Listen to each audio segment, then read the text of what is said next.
Hi, I'm Britt Dewey, and this is my EDL 850 case study over copyright and the computer, regulations governing technology. Section 1 is our case summary. This case involves Mr. Sample, who is the principal at St. Regis School. This is a rural school about 25 miles from the nearest city, and actually their high school would be in the city. So this is only a K through 8 building with approximately 420 students. There's 2 teachers per grade level and 2 sped teachers. Miss Lynn is the librarian and media specialist. Miss Evans is the PTA president.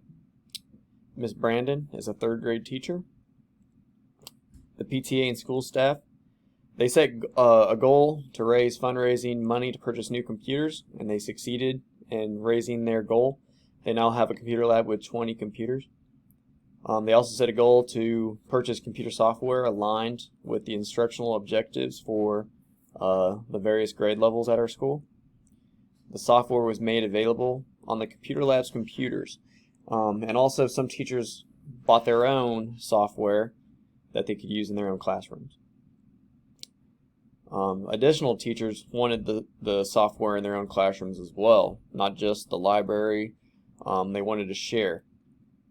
Miss Lynn is approached by multiple teachers asking to make copies of the various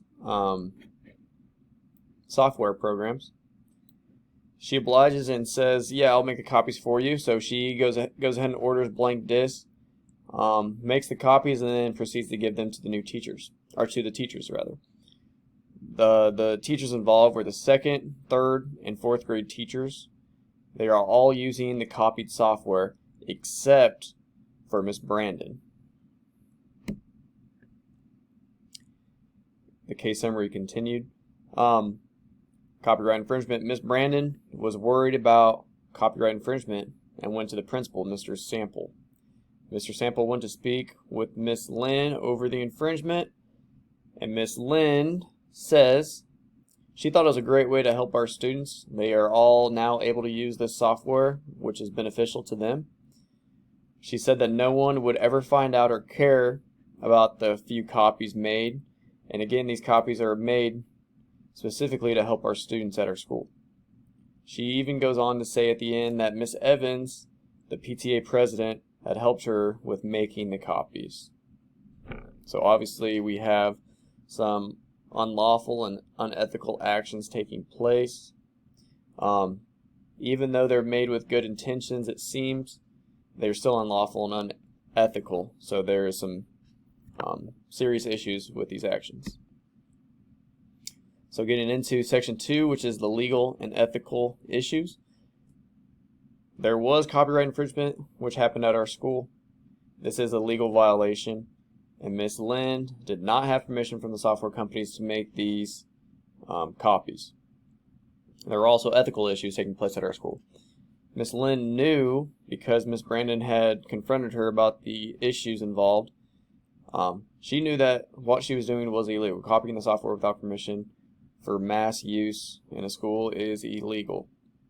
Miss Evans assisted in making the copies, which is the PTA president, so that adds another dynamic to it. The PTA is the ones who put on the fundraisers, which enabled us to purchase the computers and purchase the software. Some teachers requested making copies, so at least 5 other teachers are involved because they were using the copies. Again, everybody's using the students to justify, which is great. Yeah, we're all about helping students, but we got to do it ethically and lawfully. These actions put the school district at a risk of a lawsuit from the publisher. So if the publisher of the software would ever find out this happened, they could proceed legal action against the school, which would cost the school a ton of money and just put a negative light on our school, which is something we never want. Synthesizing the case, section 3. School staff, in an attempt to save money for the school and help students, violated copyright laws by mass copying purchased computer software. Again, the only way that it is okay to copy software is if you're using that, you're only making one copy as a backup in case the original disk is compromised.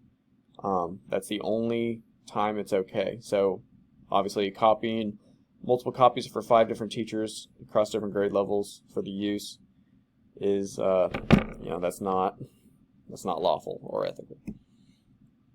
So here are the facts surrounding the case, Section 4. The people involved: Mr. Sample is the principal, Ms. Lynn is the library and media specialist, Ms. Evans again is a PTA president, Ms. Brand is that 3rd grade teacher who refused to use the copied software. There are 2 2nd and 4th grade teachers involved, and the other 3rd grade teacher who was involved is named Ms. Williams, and she and the rest of the teachers listed partook in using the software. The place, St. Regis Middle School. It's a K-8 building, about 450 students. It's a small rural community, 25 miles from the much larger city where the high school is located. Program: 2 teachers per grade level throughout the school district, K-8 building anyway. And then financial supports. So there's 2 major fundraising efforts each year, made possible by our PTA. A small amount of money is set aside for computers or software that the teachers may use as they so choose. And then the computer software, there's 20 computers now in our computer lab, and then the software that we are in question here was purchased by the PTA, and then a few individual teachers also purchased their own. Okay, but again, everything was copied and then dispersed through our school, so that is where the problem lies. Section 5, reviewing the case. Could the conflict, situation, or decision be damaging to our stakeholders and our school community? Absolutely. School staff violated copyright laws. This could bring a lawsuit against our school from the software company, and it could cost our school a lot of money and also puts our school in a negative light. What individuals or groups have an important stake in the outcome? Obviously the school district, because they could be sued by the software company. Miss Lynn and Miss Evans potentially, because they did violate the law, so perhaps their jobs are in jeopardy now.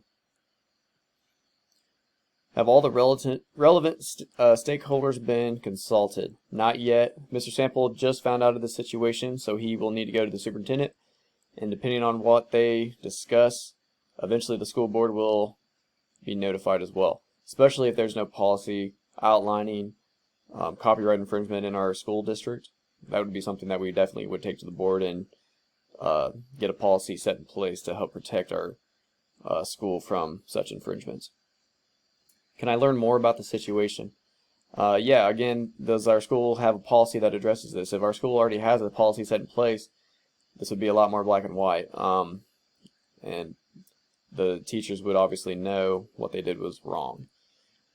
Do I know enough to make a decision? As a principal, I would obviously take this situation to the superintendent of schools and collaborate in making a decision. I need to inform him or her of what's going on, and together we'll come up with the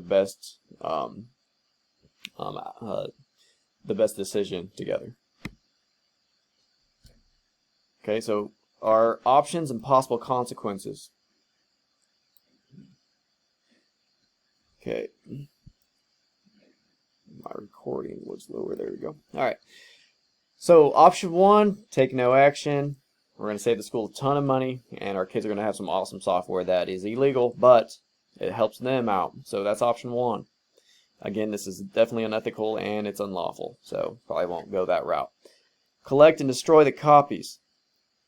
Okay, so we're going to collect and destroy the copies. We're going to use this as a learning opportunity for Miss Lynn and the other teachers involved. Obviously, their heart was perhaps in the right place, but it's still against the law, so there's really no excuse.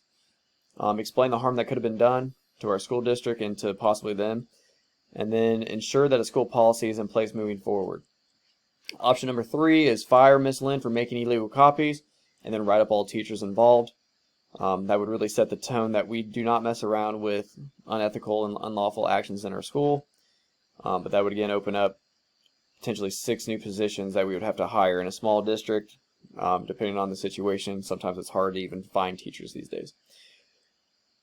Option 4, contact the software company to see about buying it in bulk to see if that could save our school any money if possible. If the software is important to our teachers and beneficial to the students, we can always find money. We can always raise money. It might not happen immediately, but over time, we can get this software in the hands of our students legally and ethically. But again, as the administrator, we're not going to spend money unless we know it's beneficial to our students. So the teachers need to have a reason why they would like to use this software and why it helps our students. Section 7 is evaluate our options. So again, this is pros and cons list, but option 1, take no action. Again, it's going to save our school money. Software can be used by more students, but again, it's unethical and unlawful and may bring a lawsuit against our school. Option 2 is collect and destroy the copies. So pros are we get rid of the illegal copies, we avoid a potential lawsuit, and then we're going to go ahead and meet with all the teachers and educate our staff about the possible consequences of such actions. And then a con would be some teachers now do not have the software to use. Okay. Option 3 was fire Miss Lynn for making the illegal copies and then write up all the teachers involved. Again, that shows that we took action and it sets the tone, letting our school staff know that we do not mess around with actions such as these. The cons are, again, we lose our librarian and media specialist. We potentially would lose 5 other teachers. And this is a very harsh punishment for something they may have not initially thought of as illegal. Maybe we didn't educate them beforehand. But, yeah, I mean, we need to educate our staff moving forward for sure. But if we fired them, that would be a harsh punishment, perhaps. Okay, and then the last option was contact the software company to see if a bulk order could save money. Legally, this would be a pro because we would lawfully obtain the software. And then a con would be we would have to actually spend money to get that. So, okay, choosing the best option. I'm gonna go ahead and combine options 2 and 4. So we're gonna collect and destroy the copies because we have them unlawfully. So we got to get rid of those because we cannot use those. And then we're going to contact the software company and see about buying the software, and then seeing if maybe we could get a package deal as we're buying more than one. So again, we're going to collect and destroy the copies. We will act ethically and get rid of all the illegal copies. We're going to meet with Ms. Lynn and the teachers involved and explain the consequences that were just perhaps in their actions. Okay, and then we're going to educate our staff over the seriousness of copyright infringement moving forward. I'm going to meet with all the teachers and ask them why they would like the software and how is it beneficial to our students. If it's important, we can find the money, we can raise the money, and we can get this software in our students' hands legally. We're going to contact and see if we can buy a bulk order. If we can't, we'll just buy them individually if they're that important and use them. And again, that's important because we're going to lawfully own these, and we would avoid any infringement at that point. Lastly, implementing the decision. Section 9 is decision time. First step is gather all the illegal copies, ensure we have all of them. There's no more copies out there, and we will collect those to be destroyed at a later time. Then we'll meet with the superintendent, and I will explain the situation. We will collaborate on the steps moving forward. As an administrative team, we will meet with all the teachers and staff involved. We must be stern and explain the implications of these actions. Could bring about a lawsuit and had serious consequences for our school, both money-wise and reputation-wise. We will educate those involved on the proper actions moving forward. If there isn't a policy addressing copyright infringement, this issue will be brought to our Board of Education, and a policy must be established. We will meet with the whole school staff and explain copyright laws and how to avoid breaking the law, and this will educate our staff in the years to come. Okay, again, meet with all the teachers who wish to use such software. Have them explain to us why they want it, why they need it, how it will benefit their students and their instruction. If they can explain the reasoning, we can find the money, we can raise the money to help get this in our students' hands.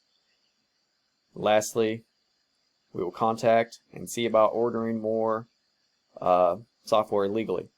Okay, purchase the software needed. as we can or once we have funds available. Thank you for your time.